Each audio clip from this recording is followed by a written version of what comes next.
युद्ध में फंसे भारत की मदद करने कुछ भी कर गुजरता है दोस्त इजराइल। अब भारत की बारी। ईरान इजराइल युद्ध में इजराइल का ऐसा खुलेआम ऐसा भयंकर सपोर्ट देगा, भारत इजराइल ने भी नहीं सोचा था। एससीओ में भारत ने अपने सबसे पुराने दोस्त रूस और कट्टर विरोधी चीन के सामने दोस्त इजराइल ने ऐसा क्या किया? पूरी दुनिया में भूचाल।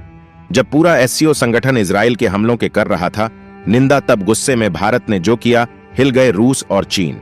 इजराइल के सपोर्ट के लिए भारत ने रूस, चीन और पाकिस्तान के मेंबर वाले देशों के एससीओ के स्टेटमेंट को मारी लात। ऑपरेशन सिंदूर में खुलकर साथ देने आया था इजराइल। अब भारत के एहसान को देख अमेरिका ने भी बजा डाली तालियां। दोस्तों, मध्य पूर्व के आसमान में इस वक्त बारूद की गंध फैली है। ईरान और इजराइल, दो ऐसे देश जो एक दूसरे को नक्शे से मिटा देना चाहते हैं, आज आमने सामने हैं। यह कोई छोटी मोटी झड़प नहीं, बल्कि एक ऐसी जंग है जिसकी लपटें पूरी दुनिया को अपनी चपेट में ले सकती हैं। साल 2025 की शुरुआत से ही इजरायली वायुसेना के सबसे घातक हथियार F-35 अदिर फाइटर जेट्स ईरान के आसमान में गरज रहे हैं। ये दुनिया के सबसे उन्नत स्टेल्थ फाइटर जेट हैं, जो दुश्मन के राडार को चकमा देकर उसके घर में घुसकर हमला करने के लिए जाने जाते हैं। खबरों के मुताबिक इजराइल ने अपने जेरिको जैसी बैलिस्टिक मिसाइलों और स्पाइस फैमिली के गाइडेड बमों का इस्तेमाल कर ईरान के सबसे संवेदनशील परमाणु ठिकानों को निशाना बनाया है। नतंज और फोर्डो में मौजूद ईरान के यूरेनियम एनरिचमेंट प्लांट्स पर हुए हमलों ने ईरानी सरकार की नींव हिला दी है। इजराइल का मकसद साफ है, वह किसी भी कीमत पर ईरान को परमाणु बम बनाने नहीं देना चाहता और इसके लिए वह किसी भी हद तक जाने को तैयार है। इस जंग ने अब पूरी दुनिया को दो खेमों में बांट दिया है। एक तरफ है इजराइल, जिसके पीछे अमेरिका, ब्रिटेन, फ्रांस और जर्मनी जैसे पश्चिमी देश चट्टान की तरह खड़े हैं।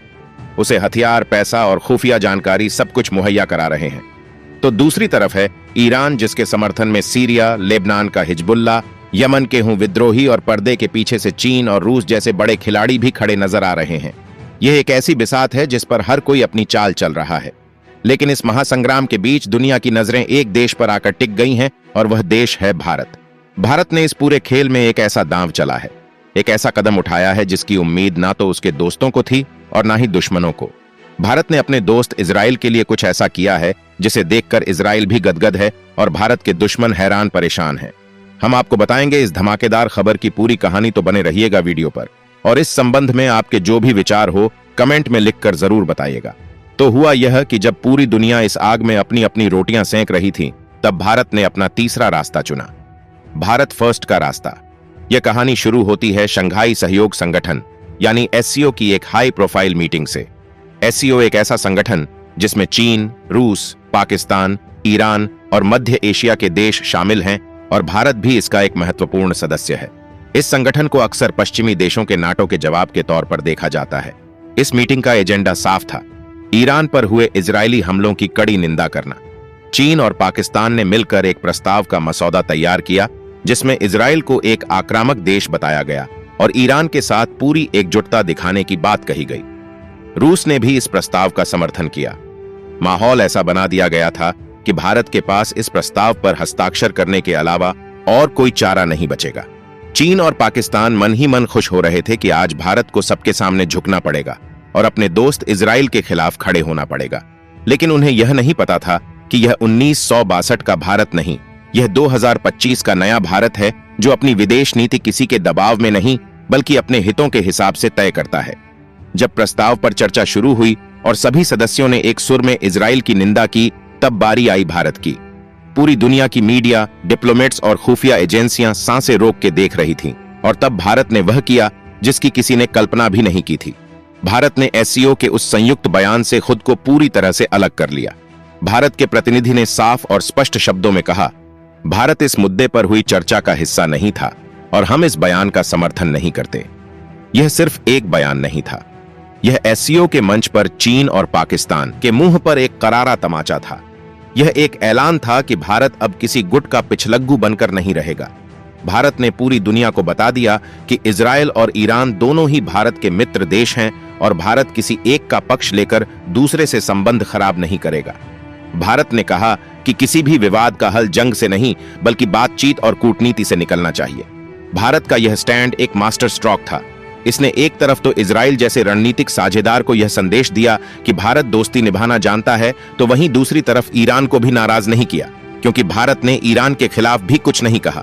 यह एक ऐसी सदी हुई कूटनीति थी जिसने सांप को भी मार दिया और लाठी भी नहीं टूटी। भारत ने दिखा दिया कि वह एससीओ का सदस्य जरूर है, लेकिन उसकी नीतियां बीजिंग या मॉस्को में नहीं बल्कि नई दिल्ली में तय होती हैं।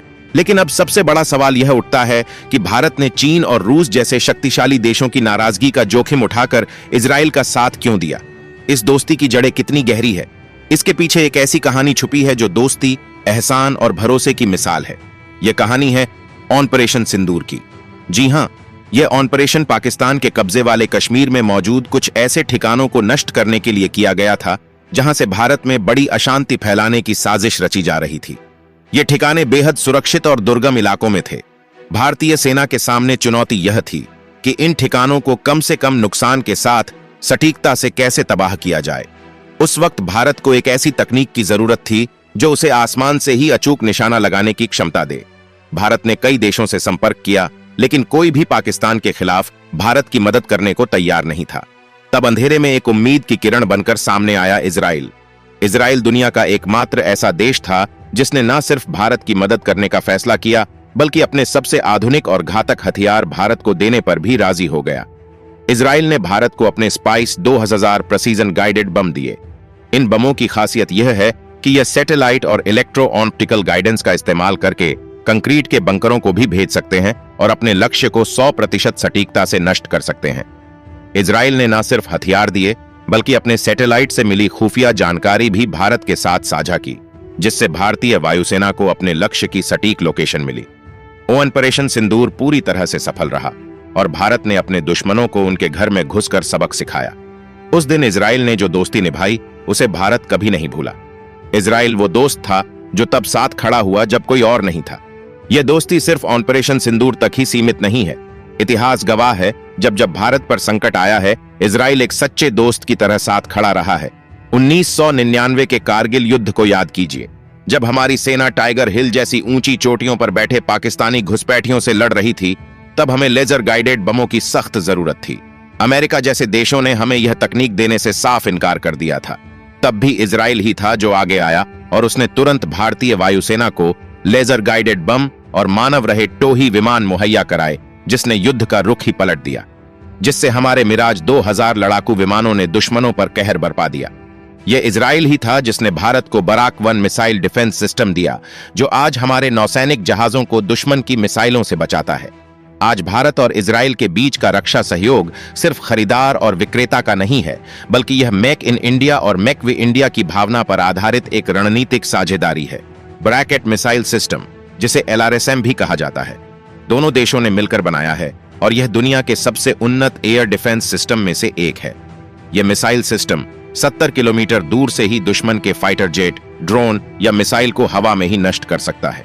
यह दोस्ती का ही नतीजा है कि आज भारत और इजराइल मिलकर भविष्य की तकनीकों जैसे कि आर्टिफिशियल इंटेलिजेंस, साइबर सुरक्षा और उन्नत ड्रोन टेक्नोलॉजी पर काम कर रहे हैं। इसलिए जब SCO में इजराइल को अकेला करने की कोशिश की गई, तो भारत के लिए यह सिर्फ एक जियोपॉलिटिकल मुद्दा नहीं था, बल्कि यह अपनी दोस्ती का फर्ज निभाने का मौका था। भारत ने दुनिया को यह संदेश दिया कि जो देश हमारे मुश्किल वक्त में हमारे साथ खड़ा था, हम उसके अच्छे वक्त में उसे अकेला नहीं छोड़ सकते। यह नए भारत की विदेश नीति का मूल मंत्र है, सम्मान दो और सम्मान पाओ। भारत ने यह कदम उठाकर न सिर्फ इजराइल का दिल जीता, बल्कि दुनिया को यह भी दिखा दिया कि भारत एक भरोसेमंद दोस्त और एक शक्तिशाली राष्ट्र है जो अपने फैसले खुद लेना जानता है। भारत के इस कदम ने यह साफ कर दिया है कि भारत किसी भी गुट का अंधा अनुयायी नहीं है। भारत के रूस के साथ ऐतिहासिक संबंध हैं, लेकिन इसका मतलब यह नहीं कि भारत हर मुद्दे पर रूस का समर्थन करे। इसी तरह चीन के साथ हमारे सीमा विवाद हैं और भारत ने यह दिखा दिया है कि वह चीन के दबाव में आने वाला नहीं है। असल में भारत में इस एक कदम से कई निशाने साधे हैं। पहला, उसने अमेरिका और पश्चिमी देशों को यह संदेश दिया है कि भारत एक स्वतंत्र आवाज है और एक जिम्मेदार वैश्विक शक्ति है। इससे IUDU यानी इंडिया, इजराइल, UAE, USA जैसे समूहों में भारत की अहमियत और बढ़ेगी। दूसरा, भारत ने पाकिस्तान को एक कड़ा संदेश दिया है। पाकिस्तान, जो हमेशा SCO जैसे मंचों का इस्तेमाल भारत के खिलाफ जहर उगलने के लिए करता है, उसे समझ आ गया है कि अब उसकी दाल नहीं गलने वाली। भारत अब रक्षात्मक नहीं बल्कि आक्रामक कूटनीति अपना रहा है। तीसरा और सबसे महत्वपूर्ण, भारत ने मध्य पूर्व के देशों, खासकर सऊदी अरब और UAE को भी एक संदेश दिया है। यह वो देश हैं जो अब इजराइल के साथ अपने संबंध सुधार रहे हैं। भारत का यह तटस्थ और संतुलित रुख इन देशों को भी पसंद आएगा, क्योंकि वह भी इस क्षेत्र में शांति और स्थिरता चाहते हैं। दोस्तों, इसमें आपकी क्या राय है, कमेंट करके बताएगा। और ऐसी ही नॉलेजेबल वीडियो देखने के लिए चैनल को सब्सक्राइब करना ना भूलें। जय हिंद, जय श्री राम।